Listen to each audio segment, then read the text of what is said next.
Hello, everybody. Welcome to the Political Vigilante. My name is Graham Elwood. A wonderful way to support this show is to go to patreon.com/Graham Elwood. One of the things you get to do at the $25 level is you get to talk to me about whatever subject or issue or article that you are concerned about. And also, if you have your own YouTube show, it's a great way to promote it, like The Natural Progressive. Yeah. Chris, thanks for joining us. How you doing today? Great. How are you, Graham? I'm excellent. We got kind of I've got new lights. Oh, it looks fabulous. I'm so happy with this. The old lights, I was watching today, the two different lights, my skin looks awful on the old light. I look beautiful, and I'm going to be a makeup model, I think, for L'Oreal. That's kind of my goal.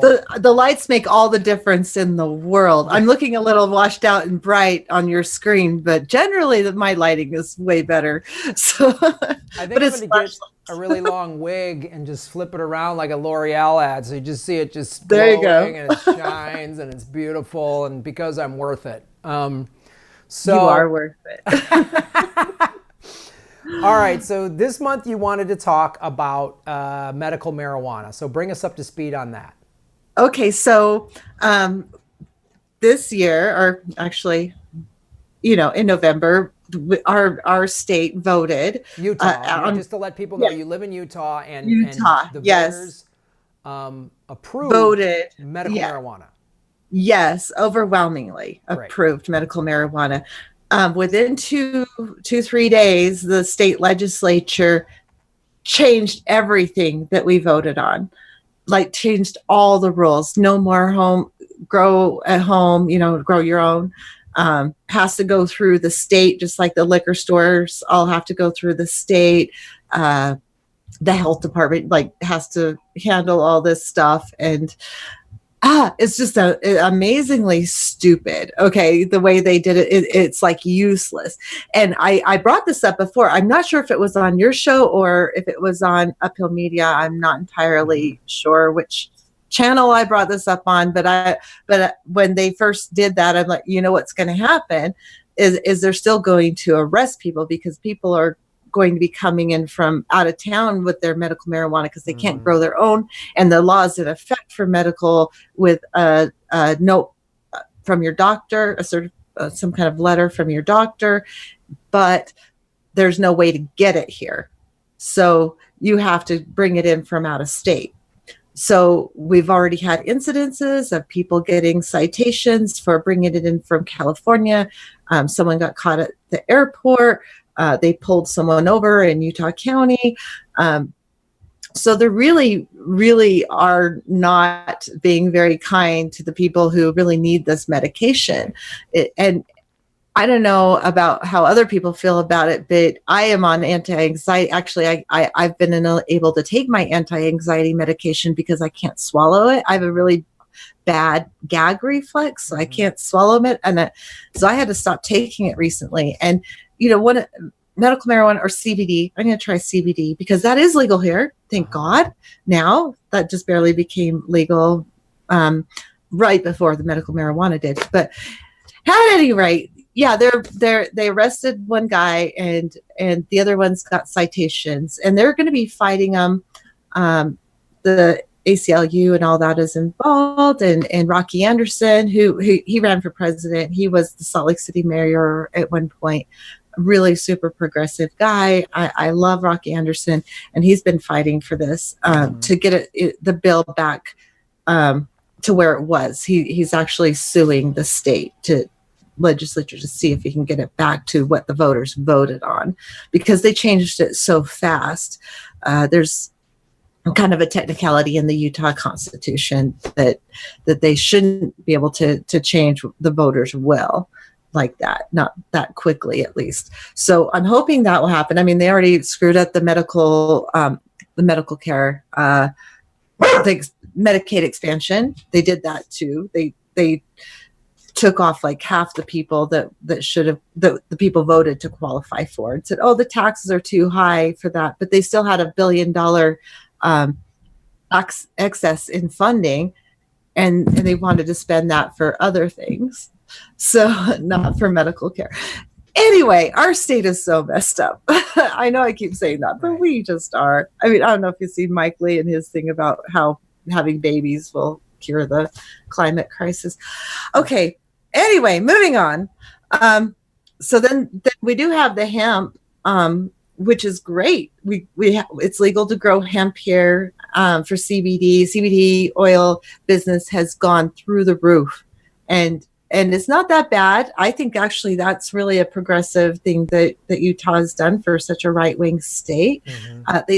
There's been news reports saying that the hemp is going to be a huge industry here, which is really fantastic. I'm hoping they'll start using it for a lot of things. I've heard it could be used for solar panels. I've heard it could be used for cement products, things like that. This is the thing, going back to one of our discussions like a month or so ago about one of the concerns you have about the Green New Deal is if we're extracting all of these natural resources to build all of this stuff, to make all this green energy, it might not bring us the effect we want. But yes, right there is a great example of there's research and technology out there that's happening, but would even be funded by a Green New Deal that could find ways to, like you say, make solar panels out of a sustainable crop rather than petrochemicals as they're currently being made. Right, but then there's still the problem of copper and cobalt that need to be mined for solar panels, and that's all I'm trying to do. I know people think that I'm really doom and gloom, but I'm just trying to point out unintended consequences of things. Sure. Because whatever we do, it has to be really smart. You know, we're facing the 6th grade extinction, and we really, really need to think through everything we're doing so we don't have the same consequences we've had in the past for things we thought were great technological advances that ended up being harmful. You know what I mean? Mm-hmm. That's all I'm saying. I am not someone who says let it all fall, without a fight. I want to fight till my last breath. Right. So, okay, now that we got that out of the way. Yeah, I'm super excited about at least we got hemp here, and it's going to be a really good product that's pretty sustainable. It's fast growing, and it can be used for many, many things, for clothing and all that.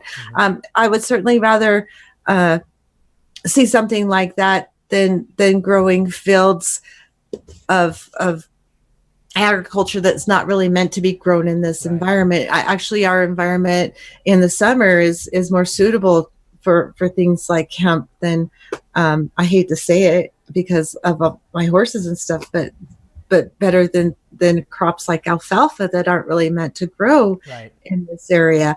So, see, I have conflicts everywhere just going on in my head, and I'm trying to work through this like anyone else. And that's pretty much what my channel is all about, trying to work through all these things, these problems, and reconciling everything that's going on and what I'm doing and what other people are doing that either is helping or hurting the environment.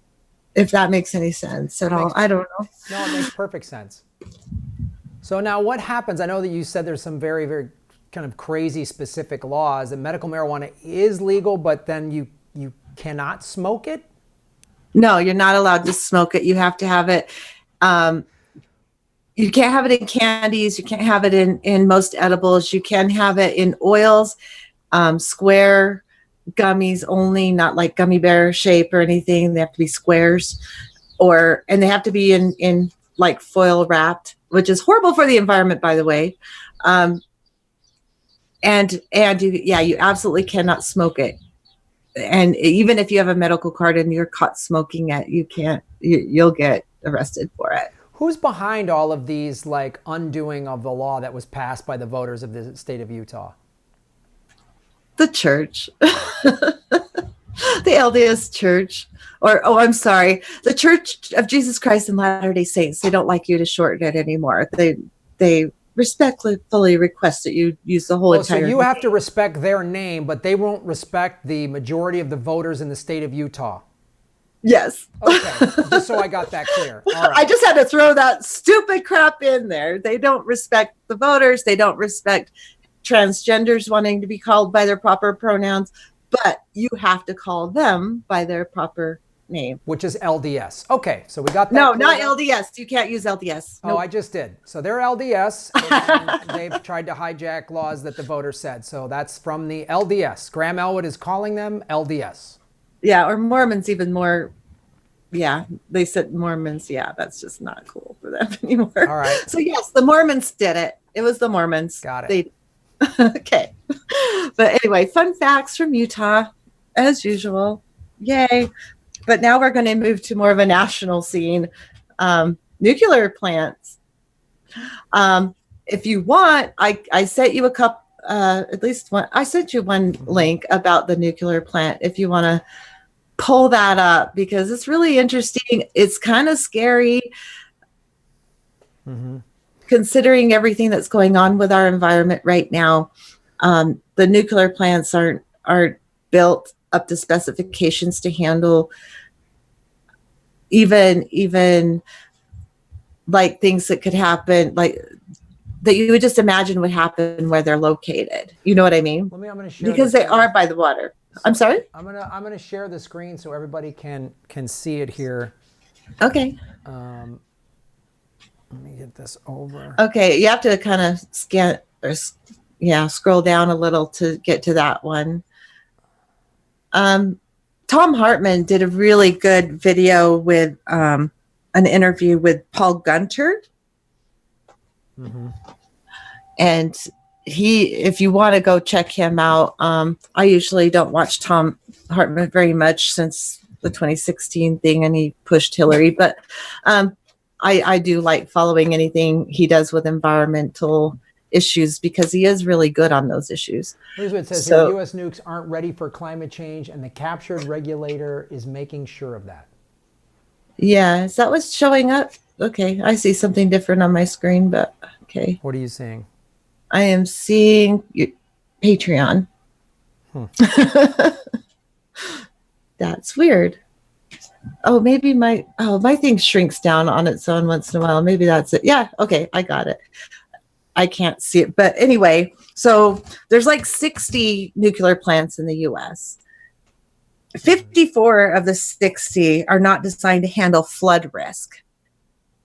53 aren't prepared to handle intense precipitation. Wow.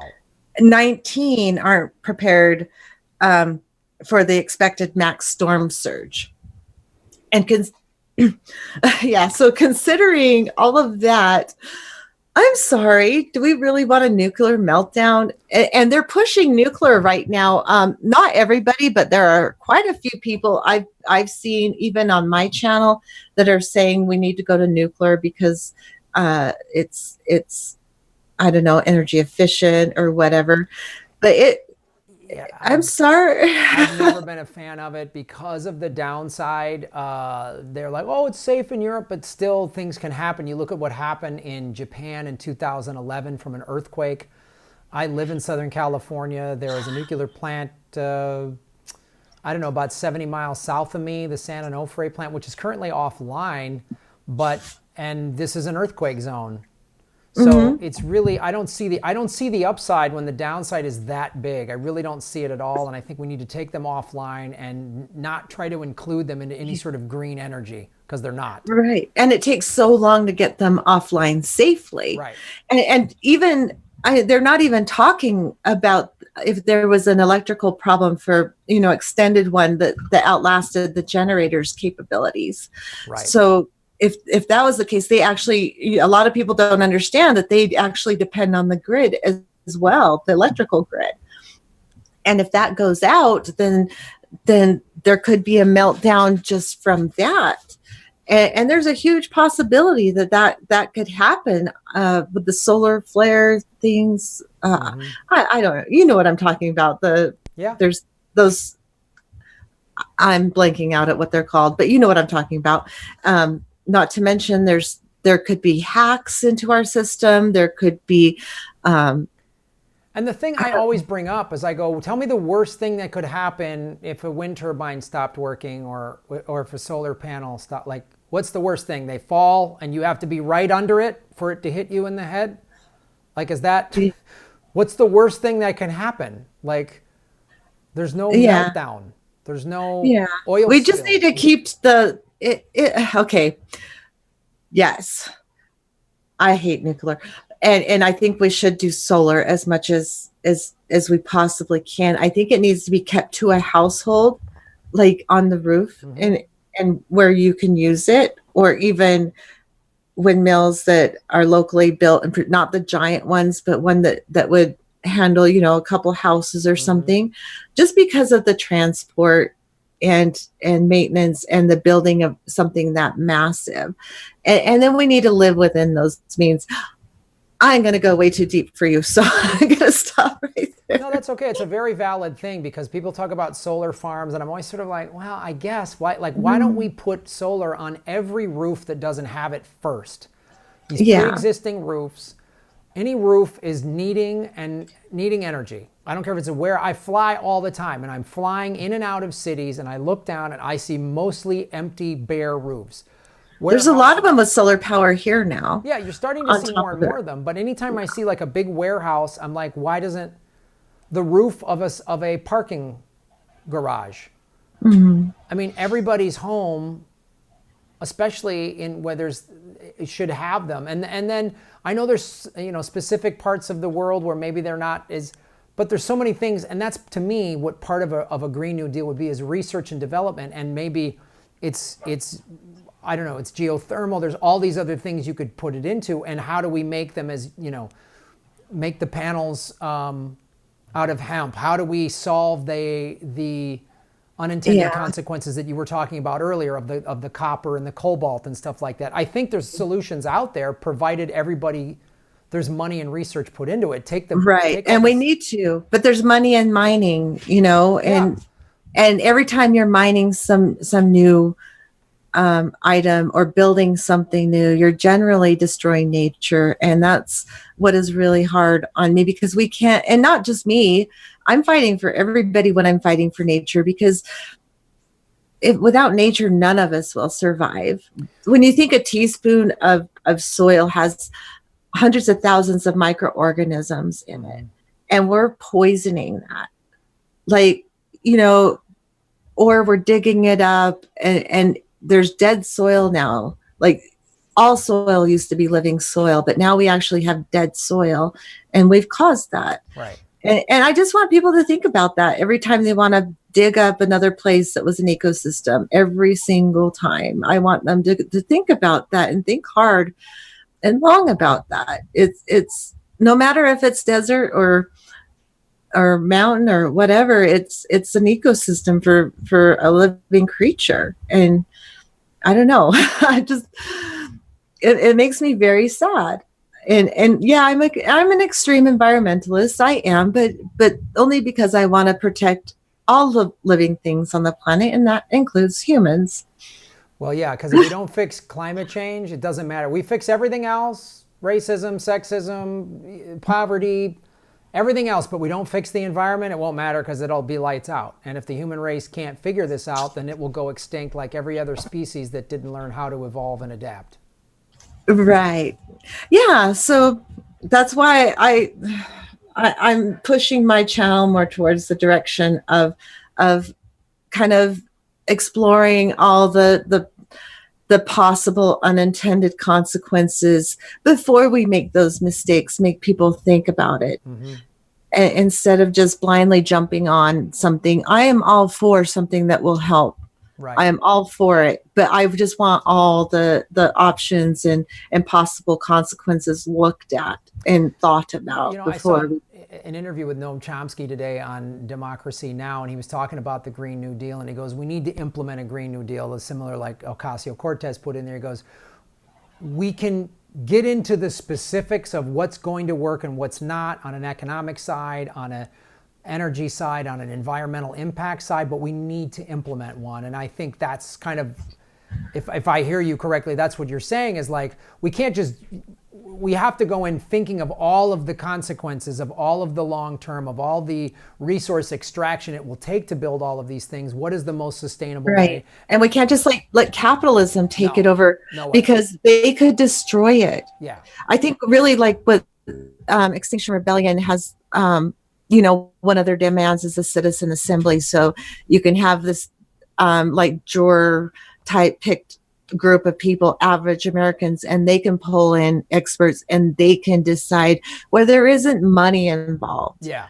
We need something like that. And I'll push for that. I am a huge supporter of Extinction Rebellion, and getting the government to tell the truth is one of the most important things you can do. Well, that's what it's going to take. Mass rebellion, mass resistance. It's going to take them. It's going to take people like Greta Thunberg, the 16-year-old girl who's just like not having it. I feel so bad for her. Oh, I feel so bad for her. Her last speech she did in front of the UN, and they're all clapping at her. And after she finished speaking, and you could just see in her face, it's like, I don't need applause. I need you to freaking do something. Yeah. Do something. You could just see that in her face. I could just see it in her eyes. I could see it in her face. Like, yeah, I get this. What the hell?